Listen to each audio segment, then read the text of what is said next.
चलिए एवं आप लोगों का बहुत बहुत स्वागत है हमारे यूट्यूब चैनल स्टडी पॉइंट में। तो गाइस आप लोगों के लिए एसएससी एमटीएस का जीके का टॉप 25 क्वेश्चन लेकर आए हैं, जो आप सभी स्टूडेंट के लिए बहुत ज्यादा इंपॉर्टेंट है। जितने भी स्टूडेंट एसएससी एमटीएस वाले हैं उनके लिए बहुत ज्यादा इंपॉर्टेंट है। इनफैक्ट जो लोग भी एसएससी सीएसएल का भी एग्जाम देने वाले हैं उन सभी स्टूडेंट के लिए बहुत ज्यादा इंपॉर्टेंट है, क्योंकि जीके जीएस सभी का होता है जिसमें अक्सर प्रश्न आते ही हैं जीके जीएस से। तो इसका नोट जरूर बना लीजिएगा गाइस, क्योंकि नोट बहुत ज्यादा इंपॉर्टेंट होता है, क्योंकि हम लास्ट टाइम रिवीजन कर पाते हैं अच्छे से। तो प्लीज नोट जरूर बनाइएगा, मेरी यही एक रिक्वेस्ट है। और ये आपका प्रीवियस ईयर क्वेश्चन है, तो प्लीज इसे सॉल्व जरूर करिएगा, क्योंकि सॉल्व करेंगे तो ही आपको पता चलेगा कि हम कितने पानी के अंदर हैं। तो प्लीज प्लीज गाइस, प्लीज इसे सॉल्व जरूर करिएगा और कमेंट बॉक्स में जरूर बताइएगा कि आपका आंसर जो है वो कितना करेक्ट हुआ। तो चलिए बिना देर के स्टार्ट करते हैं। तो हमारा पहला क्वेश्चन है, क्वेश्चन नंबर 1 है कि सांची स्तूप जो है वो किस शहर के निकट स्थित है। तो सांची का स्तूप जो है guys, वो बहुत ज्यादा इंपॉर्टेंट होता है। इसमें बहुत सारे आपको प्रश्न देखने को मिलेंगे। तो इसमें ये पूछ रहा है कि जो सांची स्तूप जो है वो किस शहर के निकट स्थित है। तो option A Gwalior, option B Jhansi, option C Bhopal या ऑप्शन डी आगरा। तो गाइस इसका जो करेक्ट आंसर होगा वो होगा option number C is the correct answer. जो सांची का स्तूप जिस शहर के निकट स्थित है वो भोपाल शहर के निकट स्थित है। तो इसका करेक्ट आंसर है ऑप्शन नंबर सी। और गाइस याद रखिएगा सांची का स्तूप जो है वो विश्व धरोहर स्थल भी है, ये भी याद रखिएगा। और इसके कुछ इम्पोर्टेंट एक दो फैक्ट बता देती हूँ। जो याद रखिएगा, जो सांची का स्तूप है ये एक बौद्ध परिसर है, जो बहुत ज्यादा इंपॉर्टेंट है। याद रखिएगा ये बौद्ध परिसर है और ये मध्य प्रदेश राज्य के रायसेन जिले के सांची टाउन में स्थित है। तो ये भी याद रखिएगा। चलिए नेक्स्ट क्वेश्चन की तरफ। अगला क्वेश्चन हमारा गाइस क्वेश्चन नंबर 2 है। क्वेश्चन नंबर 2 कह रहा है गाइस हमसे कि निम्नलिखित में से कौन सा राज्य है जो पाकिस्तान की सीमा पर स्थित है। ठीक है, तो क्वेश्चन ये बोल रहे हैं कि पाकिस्तान की सीमा पर जो स्थित है वो कौन सा राज्य है। Option A Madhya Pradesh, option C Gujarat या ऑप्शन सी हरियाणा या ऑप्शन डी छत्तीसगढ़। तो गाइस अगर आप बिहार का मैप देखेंगे तो आपको जो इस वाला पार्ट जो इस तरीके से दिखता है, आपको जो यहाँ से जो पार्ट आपको दिखता है, तो ये जो थोड़ा पार्ट दिखता है तो यहाँ पे हमारा गुजरात आता है, फिर यहाँ पे राजस्थान है, फिर पंजाब है, इस तरीके से। तो यहाँ पे और इधर जो हमारा जो एरिया है ये हमारा पाकिस्तान का एरिया है। ठीक है, तो बताइए कि जो इसकी सीमा से जो स्थित हो रहा है वो कौन सा है। तो इसका जो करेक्ट आंसर होगा वो होगा option number B is the correct answer. जो गुजरात है वो हमारा करेक्ट आंसर होगा। अगर आपको ऑप्शन में गुजरात की जगह पे आपको राजस्थान दे देता या पंजाब दे देता तो ये सब इसी से पाकिस्तान की सीमा से सटा हुआ है। तो याद रखिएगा यहाँ तक जो सटा होगा वो पाकिस्तान की सीमा से सटा होगा, तो उसका करेक्ट आंसर होगा वही होगा। तो इसमें गुजरात फिलहाल ऑप्शन है, तो इसका करेक्ट आंसर गुजरात होगा। चलिए नेक्स्ट क्वेश्चन की तरफ। अगला क्वेश्चन हमारा क्वेश्चन नंबर 3 है कि पोंगल एक फसल उत्सव है, ठीक है, जो समर्पित है। तो ये एक फसल उत्सव जो है पोंगल जो होता है वो समर्पित किया जाता है। तो सबसे पहले आपको ये बता देते हैं कि जो पोंगल होता है वो तमिल समुदाय द्वारा मनाया जाने वाला एक फसल त्योहार है। तो ये तमिल समुदाय के द्वारा जो है ये फसल मनाया जाता है। ठीक है, तो बताइए ये किसे समर्पित है। तो ऑप्शन ए देवी सरस्वती को, ऑप्शन बी देवी गंगा को, ऑप्शन सी अग्नि देवता को या ऑप्शन डी सूर्य देवता को। तो गाइस पोंगल जो मनाया जाता है जिसको समर्पित है, इसका करेक्ट आंसर है option number D is the correct answer. सूर्य देवता को जो है समर्पित है हमारा पोंगल फसल उत्सव। तो गाइज याद रखिएगा ये बहुत इंपॉर्टेंट प्रश्न है, क्योंकि ऐसे ऐसे प्रश्न आपको देखने को मिलेंगे। तो ये सारे इंपॉर्टेंट प्रश्न ध्यान रखिएगा। चलिए नेक्स्ट क्वेश्चन की तरफ। अगला क्वेश्चन हमारा क्वेश्चन नंबर 4 है कि किस ताप पर जल का घनत्व जो है वो अधिकतम होता है। तो बताइए किस ताप पर जल का घनत्व जो है वो अधिकतम होता है। तो ऑप्शन ए 243 के पे, ऑप्शन बी 277 के पे, ऑप्शन सी 273 के पे या ऑप्शन डी 244 के पे।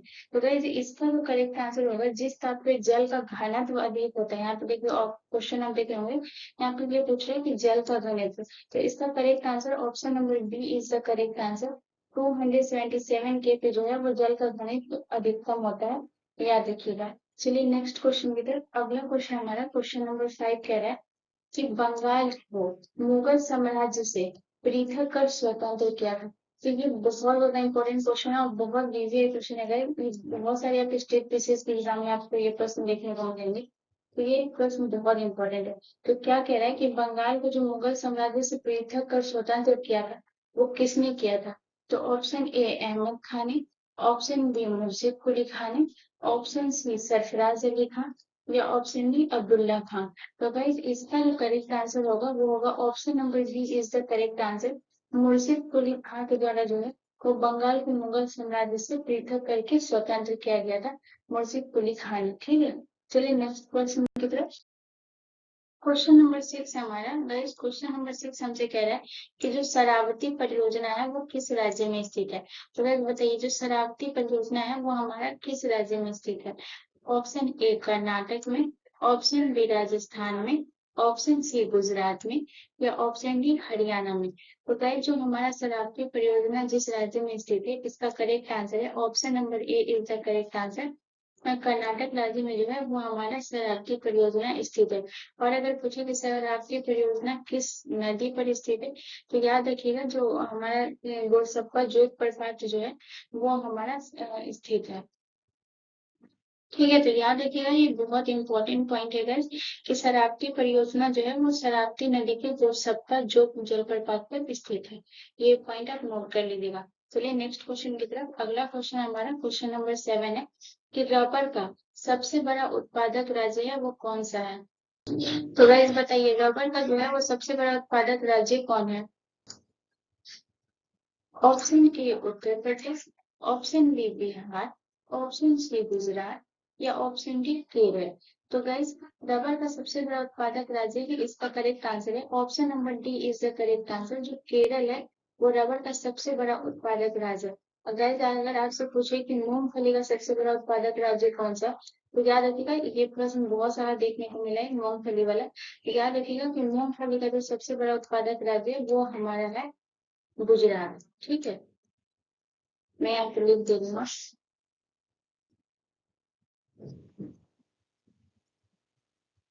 तो गाइस मैं इसीलिए आपको बोल रही थी प्लीज इसका नोट जरूर बना लीजिएगा, क्योंकि ये सब बहुत इंपॉर्टेंट होता है। तो याद रखिएगा मूंगफली का जो सबसे बड़ा उत्पादक राज्य है वो हमारा गुजरात है। और अगर उत्तर प्रदेश की बात करें तो उत्तर प्रदेश में जैसे गन्ना, दूध, ये सब जो है इसका सबसे बड़ा उत्पादक राज्य हमारा है, ये है उत्तर प्रदेश। ठीक है, तो गन्ना, दूध, ये सब का सबसे बड़ा उत्पादक राज्य उत्तर प्रदेश, मूंगफली का सबसे बड़ा उत्पादक राज्य गुजरात, और रबर का सबसे बड़ा उत्पादक राज्य केरल। चलिए नेक्स्ट क्वेश्चन की तरफ। अगला क्वेश्चन हमारा क्वेश्चन नंबर 8 कह रहा है कि बुद्ध ने अपना पहला उपदेश जो है वो सारनाथ में अपने 5 शिष्यों को दिया, जिसे क्या कहा जाता है? तो ये बहुत इंपॉर्टेंट क्वेश्चन है, बहुत वीवीआई क्वेश्चन भी है। तो बताइए कि इसमें ये जो क्वेश्चन कह रहा है कि बुद्ध ने जो है वो अपना पहला उपदेश सारनाथ में अपने 5 शिष्यों को दिया था, ठीक है, जिसे क्या कहा जाता है? तो option A Niranjana, option B महाविनिष्कर्मण, ऑप्शन सी महापरिनिर्वाण, ऑप्शन डी धर्म चक्र परिवर्तन। तो गाइस इसका जो करेक्ट आंसर होगा वो होगा option number D is the correct answer. धर्म चक्र परिवर्तन जो है इसको कहा गया, जिन्होंने बुद्ध ने अपना जो पहला उपदेश सारनाथ में अपने 5 शिष्यों को जो दिया उसे कहा जाता है धर्म चक्र परिवर्तन। और ये बहुत इंपॉर्टेंट प्रश्न है गाइस, प्लीज नोट जरूर बनाइएगा। बहुत लोगों को ऐसे निरंजना लगता है जो कि टोटली रॉन्ग है। इसका करेक्ट आंसर होगा धर्म चक्र परिवर्तन। अगला क्वेश्चन हमारा गाइस क्वेश्चन नंबर 9 है। तो क्वेश्चन नंबर 9 हमसे कह रहा है कि जो बोडो भाषा मुख्य रूप से है वो भारत के निम्नलिखित में से किस राज्य में बोली जाती है? तो बोडो भाषा जो मुख्य रूप से वो भारत के किस राज्य में बोली जाती है? तो ऑप्शन ए झारखंड में, ऑप्शन बी असम में, ऑप्शन सी तेलंगाना में, या ऑप्शन डी कर्नाटक में। तो इसका जो करेक्ट आंसर होगा उसमें होगा option number B is the correct answer. Bodo भाषा जो है गाइस वो असम राज्य में बोली जाती है। गाइस ये तो असम की बात हो गई कि असम में जो है वो बोडो भाषा बोली जाती है। लेकिन अगर आपसे झारखंड के बारे में पूछ ले तो गाइस याद रखिएगा झारखंड में हिंदी भाषा बोली जाती है। अगर कर्नाटक के से आपसे पूछा जाए तो याद रखिएगा कर्नाटक में जो है वो कन्नड़ भाषा बोली जाती है। और तेलंगाना की अगर बात करें तो तेलंगाना में तेलुगु या उर्दू भाषा बोली जाती है, ये याद रखिएगा। चलिए नेक्स्ट क्वेश्चन की तरफ। अगला क्वेश्चन हमारा क्वेश्चन नंबर 10 कह रहा है कि भारत के राष्ट्रपति पर महाअभियोग चलाने के लिए कम से कम कितने दिनों की पूर्व सूचना आवश्यक है? तो राष्ट्रपति पर जो महाभियोग चलाने की जो प्रक्रिया होती है वो कम से कम कितने दिनों की पूर्व सूचना आवश्यक है, मतलब कि उनको राष्ट्रपति पर जब महाभियोग लगाया जाता है तो उन्हें सूचना देना पड़ता है कि आप पर महाभियोग लगने वाला है, तो उनको सूचना देना अनिवार्य है गाइस। तो उसमें ये बताया गया है, आपसे क्वेश्चन ये बोल रहा है कि कितने दिन पहले आपको सूचना देना अनिवार्य है। तो ऑप्शन ए 21 दिन, ऑप्शन बी 30 दिन, ऑप्शन सी 14 दिन या ऑप्शन डी 45 दिन। तो गाइस जो राष्ट्रपति पर महाभियोग चलाने के लिए कम से कम आपको 14 दिन पूर्व सूचना देना अनिवार्य है, याद रखिएगा, कम से कम 14 दिन पूर्व। और एक पॉइंट गाइस ये भी नोट करिएगा, ये भी बहुत इंपॉर्टेंट है कि राष्ट्रपति पर जो महाभियोग चलाने की प्रक्रिया है वो तो 14 दिन पूर्व सूचना देना तो आवश्यक है ही, लेकिन अगर आपसे पूछे कि राष्ट्रपति पर महाभियोग जो है वो किस अनुच्छेद के तहत लगाया जाता है, तो याद रखिएगा आर्टिकल 61 के तहत जो है वो हमारा राष्ट्रपति पर महाभियोग लगा सकते हैं हम। आर्टिकल 61 में ये इसका प्रावधान दिया गया है। ठीक है, चलिए नेक्स्ट क्वेश्चन की तरफ। अगला क्वेश्चन हमारा क्वेश्चन नंबर 11 है कि रॉकेट जो है वो गति के किस नियम पर कार्य करता है? तो बताइए जो रॉकेट है वो गति के किस नियम पे? न्यूटन का पहला नियम, ऑप्शन बी न्यूटन का दूसरा नियम, ऑप्शन सी न्यूटन का तीसरा नियम या ऑप्शन डी इनमें से कोई नहीं। तो गाइज याद रखिएगा कि जो रॉकेट का जो गति नियम है जिस पर कार्य करता है वो न्यूटन के तीसरा नियम पे जो है वो हमारा कार्य करता है। रॉकेट जो है वो गति के तीसरे नियम यानी न्यूटन का तीसरा नियम पे जो है वो काम करता है। चलिए नेक्स्ट प्रश्न की तरफ। अगला क्वेश्चन हमारा क्वेश्चन नंबर 12 है कि प्राण एवं दैविक स्वतंत्रता के अधिकार का वर्णन जो है वो संविधान के किस अनुच्छेद में है? तो इसमें क्वेश्चन आपसे ये कर रहा है कि प्राण एवं दैविक स्वतंत्रता के अधिकार का वर्णन जो है वो संविधान के किस अनुच्छेद में है? तो ऑप्शन ए अनुच्छेद 22 में, ऑप्शन बी अनुच्छेद 20 में, ऑप्शन सी अनुच्छेद 21 में या ऑप्शन डी अनुच्छेद 23 में। गाइस इसका जो करेक्ट आंसर होगा वो होगा option number C is the correct answer. प्राण एवं दैहिक स्वतंत्रता के अधिकार का जो वर्णन किया गया वो अनुच्छेद 21 के तहत किया गया। अगर हम बात करें गाइस अनुच्छेद 20 की, तो अनुच्छेद 20 में कहा गया कि अपराधों के लिए जो दोष सिद्धि के संबंध में संरक्षण है ये अनुच्छेद 20 में कहा गया। बात करें अनुच्छेद 22 की, तो अनुच्छेद 22 में आपको कहा गया है कि कुल दशाओं में जो गिरफ्तारी और निरोध का जो संरक्षण है वो हमारा अनुच्छेद 22 के तहत है। और अनुच्छेद अगर 23 की बात करेंगे तो मानव दुर्व्यापार बालात श्रम का जो विरोध किया गया वो हमारा अनुच्छेद 23 में है, जो इसके बारे में खुली निषेध है। ठीक है, चलिए नेक्स्ट क्वेश्चन की तरफ। अगला क्वेश्चन हमारा कह रहा है क्वेश्चन नंबर 13 कह रहा है कि निहारिका जो है वो क्या है? तो ऑप्शन ए एक तप्त गैस का बादल, ऑप्शन बी एक तप्त गैस का गोला, ऑप्शन सी तारा का जलता स्वरूप या ऑप्शन डी धूल और मिट्टी के कणों का मिश्रण। तो गाइस इसका जो करेक्ट आंसर रहेगा वो होगा option number A is the correct answer. Niharika जो होती है वो एक तप्त गैस का बादल होती है, याद रखिएगा निहारिका एक तप्त गैस का बादल होती है। चलिए नेक्स्ट क्वेश्चन की तरफ। अगला क्वेश्चन हमारा क्वेश्चन नंबर 14 है कि भूकंप का जो सर्वाधिक प्रभाव है ये किस पर होता है? तो क्वेश्चन आपसे ये कह रहा है कि जो भूकंप का सर्वाधिक प्रभाव है वो किस पे होता है?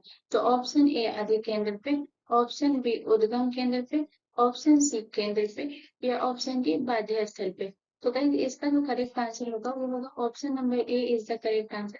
आदि केंद्र पर जो है वो भूकंप का सर्वाधिक प्रभाव होता है। और ये बहुत इंपॉर्टेंट क्वेश्चन है गाइस, बहुत लोगों को लगता है कि केंद्र पे होता है, जो कि टोटली रॉन्ग है। आदि केंद्र पे जो है वो हमारा भूकंप का सर्वाधिक प्रभाव होता है।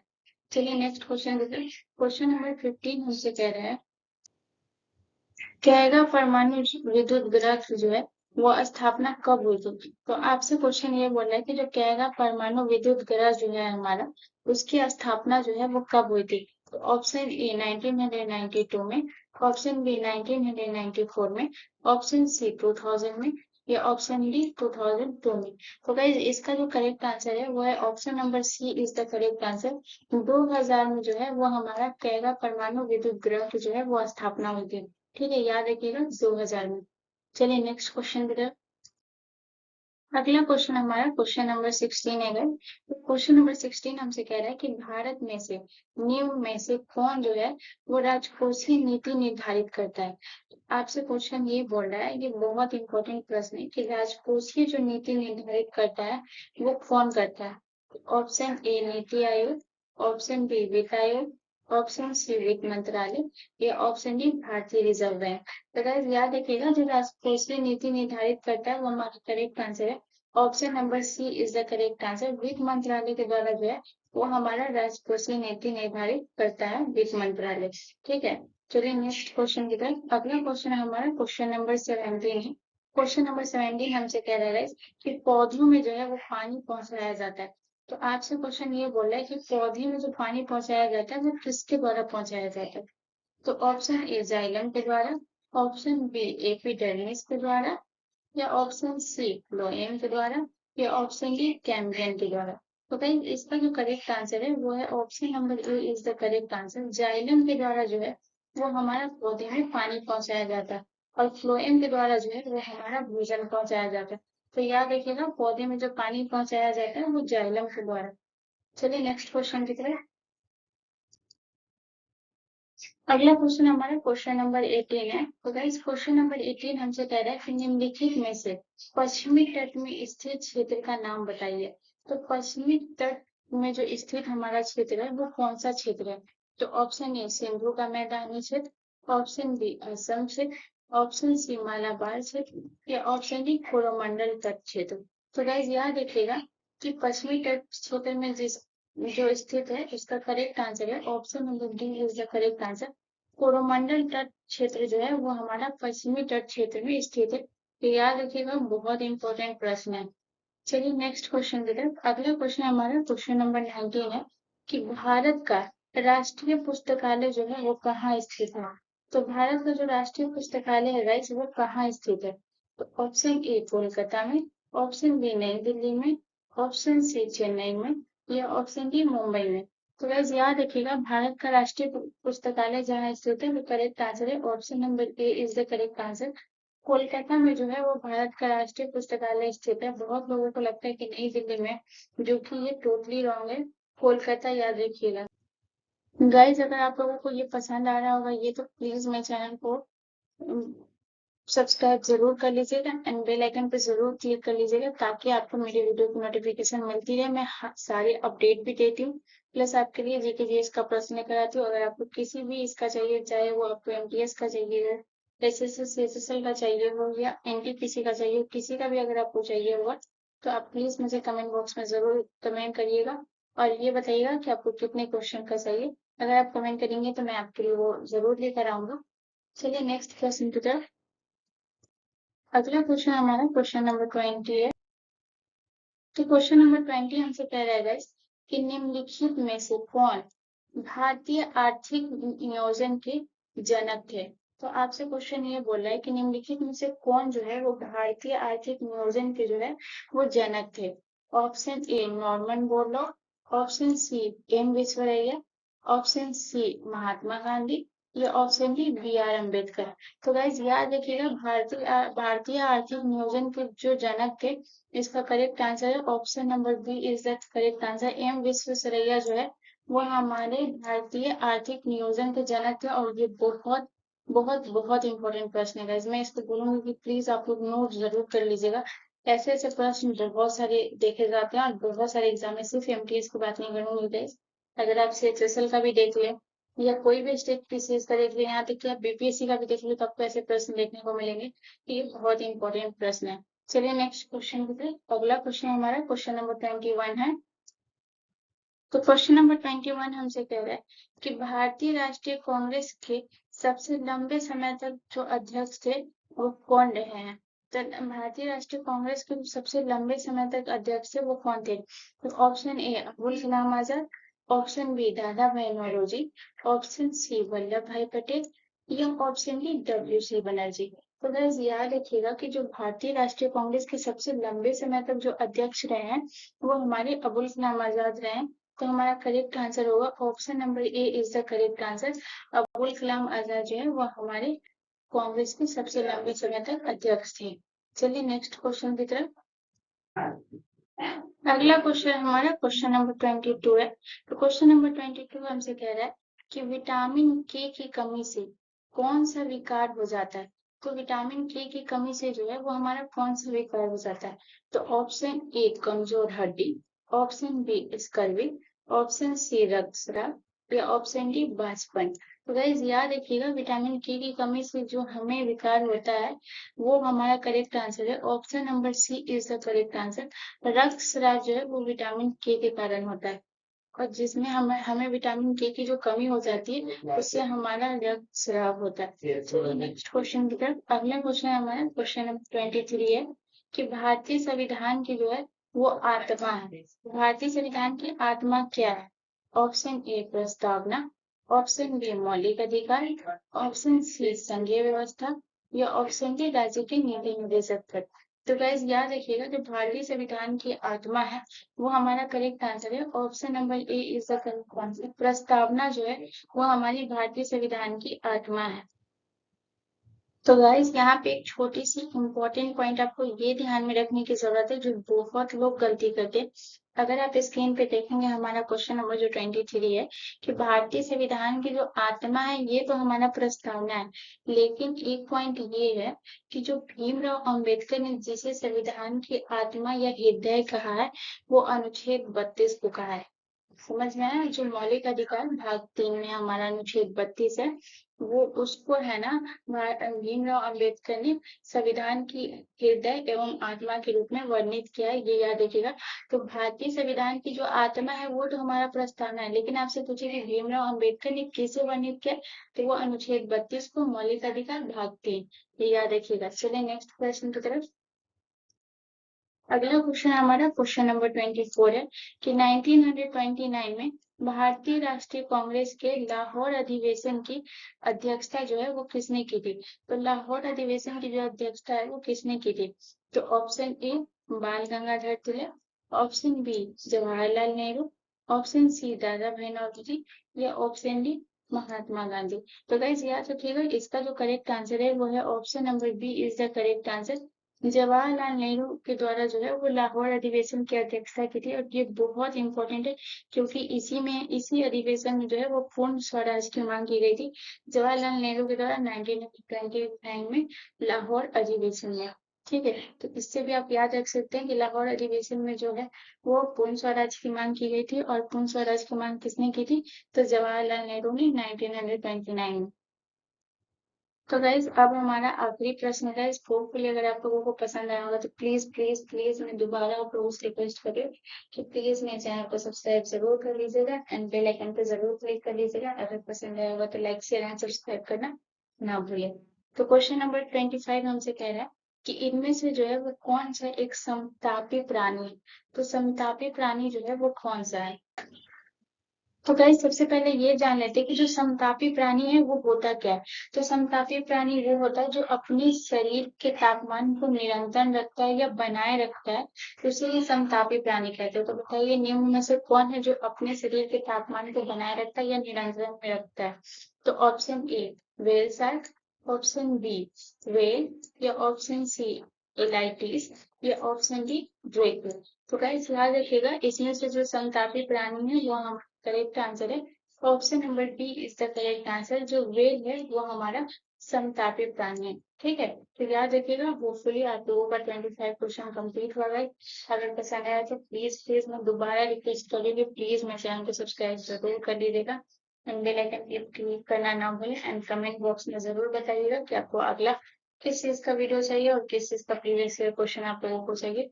तो कमेंट बॉक्स में जरूर बताइएगा और कितना क्वेश्चन चाहिए। तो चलिए मिलते हैं नेक्स्ट वीडियो में। धन्यवाद।